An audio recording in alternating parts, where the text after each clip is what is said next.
Halo teman-teman, salam sehat selalu untuk kita semua. Salam sejahtera dengan saya, Bung Ropan.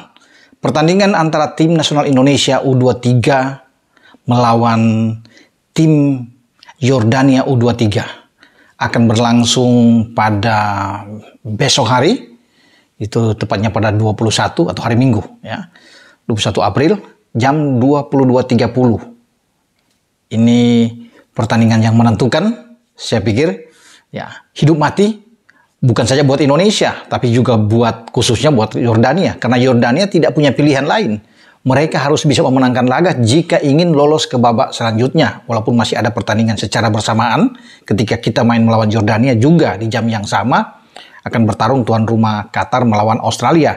Tapi Qatar sudah tidak punya beban lagi, tidak berpengaruh karena mereka sudah lolos dipastikan ke babak selanjutnya di babak 8 besar. Karena mengantongi 2 kemenangan dengan nilai 6 di grup A, menang melawan Indonesia 2-0 dan menang melawan Yordania 2-1 lewat pertarungan dramatis di saat tim kita menang 1-0 melawan Australia. Jadi masih seru, peluang bagi 3 tim, ya, di luar Qatar tentunya, Indonesia, Australia dan Yordania masih ada. Kita menang, lolos, atau imbang, kita akan lolos karena menang secara head to head melawan Australia.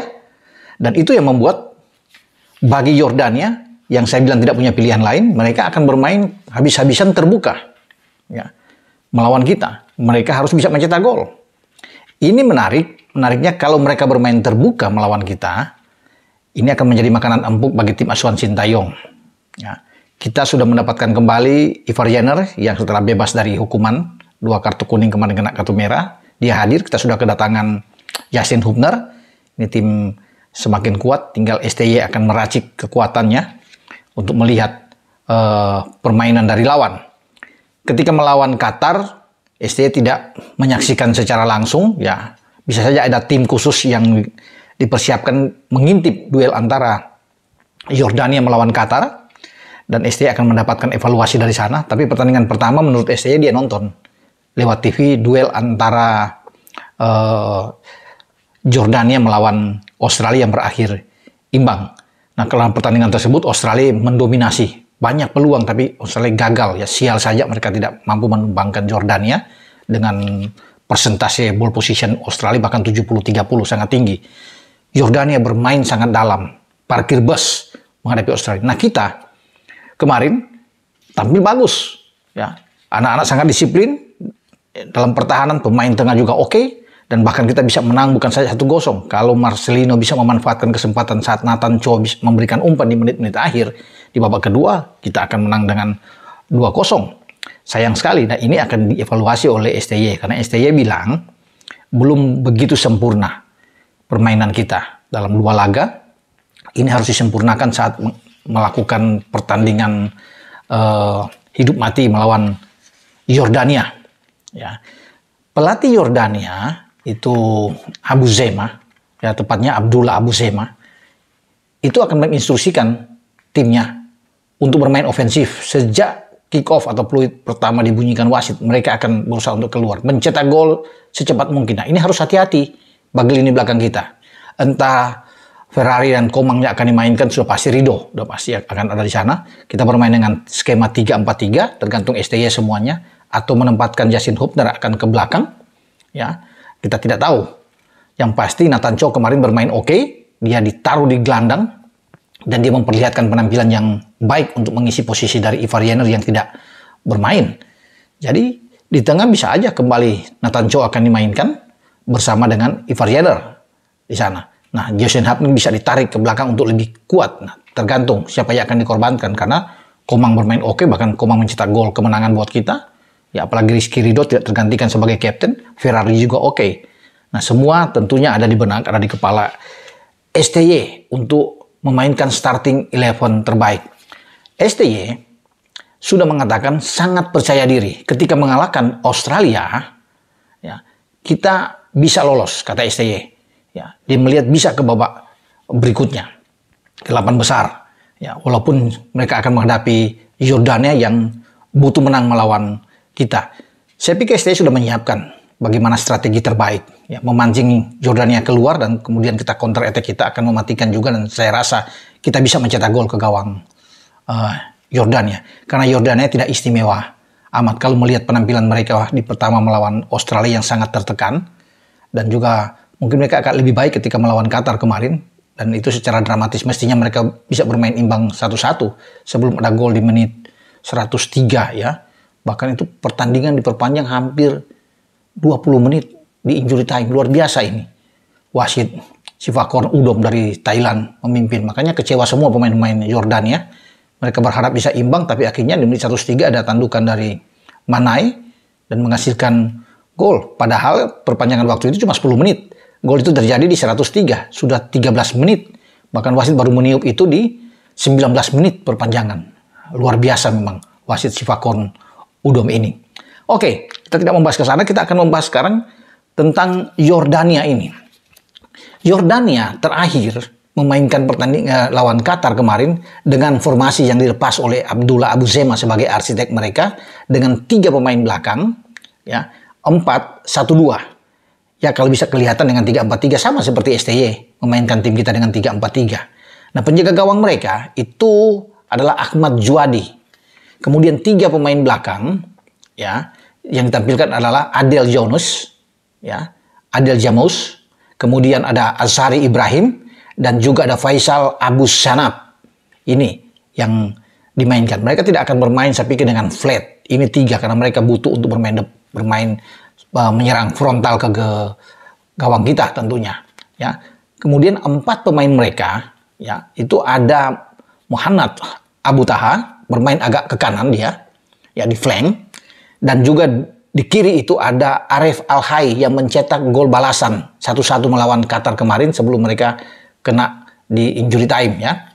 2 gelandang yang menjadi motor serangan bagi Jordania adalah kapten kesebelasan mereka nomor punggung 10, yaitu Wassem Al-Riyalat.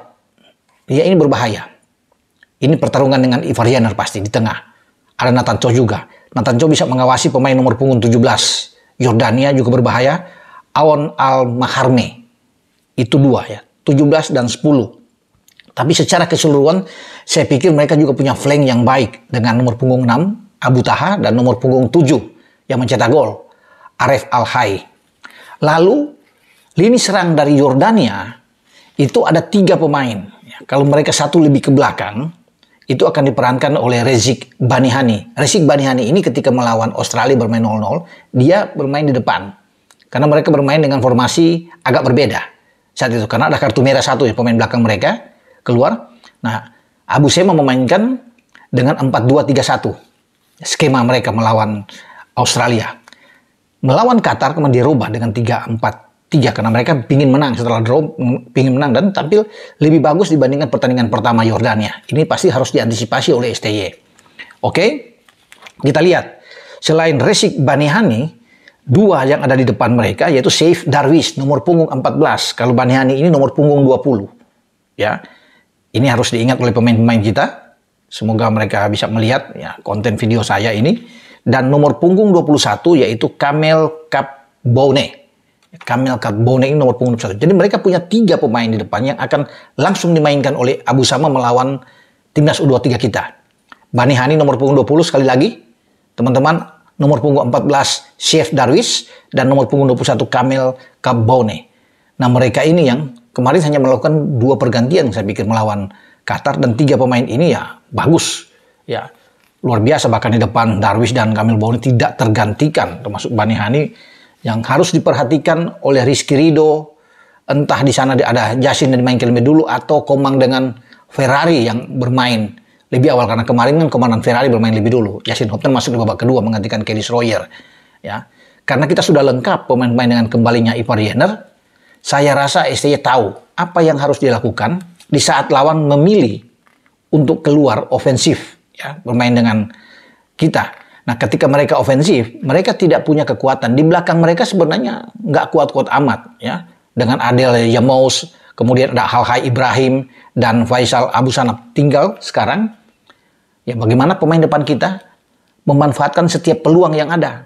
Karena ini kan menjadi salah satu yang kelemahan kita finishing kita. Ya. Ya, nanti ketika kita sulit untuk bisa menggetarkan gawang lain, pasti mungkin pemain tengah ya akan menjadi solusi seperti kemarin kan pemain belakang justru ada Komang Teguh yang ada di dalam kotak penalti Australia.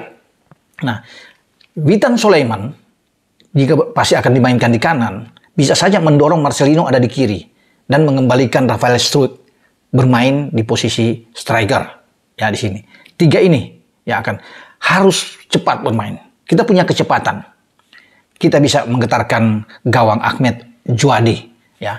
Sebagaimana yang diinginkan oleh STY, kalau kita lebih dulu menggetarkan gawang Jordania, mereka akan kacau ya. Mereka pasti akan konsentrasi mereka buyar. Mereka pasti ingin keluar lagi, kita hajar lagi mereka. Tapi tetap fokus. Percaya diri boleh, tapi jangan berlebihan, jangan overconfidence bagi Marcelino dan kawan-kawan. Ya, kita tahu bahwa mereka mengincar kemenangan. Jadi harus hati-hati, tapi kalau kita sudah mencetak lebih dulu, mereka akan selesai. Ya, semakin terbuka mereka, kita hajar mereka. Karena lawan Australia kemarin kan kita bermain sangat bagus. Ya, sangat disiplin. Ini yang harus ditampilkan melawan Jordania. Disiplin, kedewasaan dalam permainan, ya, mental oke, fisik juga kita oke. Ini menjadi modal bagus. Tinggal komunikasi di lapangan yang harus terus ya diperkuat di sini, karena ini penting dengan komunikasi sehingga kita bagaimana cara kita membuild up serangan juga bisa lebih baik. Transisi permainan kita dari bertahan ke menyerang ke bertahan juga ini harus dilakukan dengan baik, dan saya yakin STY lebih tahu untuk hal ini, dan STY juga tidak mau kalah. Karena kalau STY sudah yakin, pasti kita bisa mendapatkan sesuatu yang baik dalam pertandingan terakhir ini melawan Jordania. Jadi boleh aja Jordania itu Abu Sema pelatih mereka, kami akan habis-habisan, kami ingin mengalahkan Indonesia, wajar. Karena itu target mereka. Tapi kita juga punya kesempatan yang bagus. Ya, saya rasa juga mereka menonton video atau ulangan pertandingan kita melawan Australia. Dan pasti mereka akan tersentak bagaimana cara bermain kita untuk menjinakkan Ollie Rose, ya, julukan bagi Australia, di mana mereka parkir bus bertahan total, hanya bisa 3 kali menembak sepanjang pertandingan. Australia bahkan banyak sekali melakukan tembakan dan mereka bisa on target sampai 8. Nah, kita memanfaatkan ini. Pasti ada rasa takut juga Jordania melihat penampilan kita melawan Australia. Tapi sekali lagi, anak-anak harus konsentrasi penuh, ya, menghadapi Jordania dalam pertandingan di stadion yang sama seperti kita mengalahkan Australia kemarin, ya. Abdullah bin Khalifa. Semoga Abdullah bin Khalifa ini mendapatkan suatu hal yang baik, keberuntungan juga buat kita, ya, di mana kita bisa sukses lagi di tempat yang sama untuk membungkam Jordania. Kita akan lihat nantinya kalau kita bisa menang, siapa lawan kita di babak selanjutnya, apakah Korea Selatan atau Jepang, itu yang akan kita tunggu. Dengan saya Bung Ropan berbicara di sini. Ciao.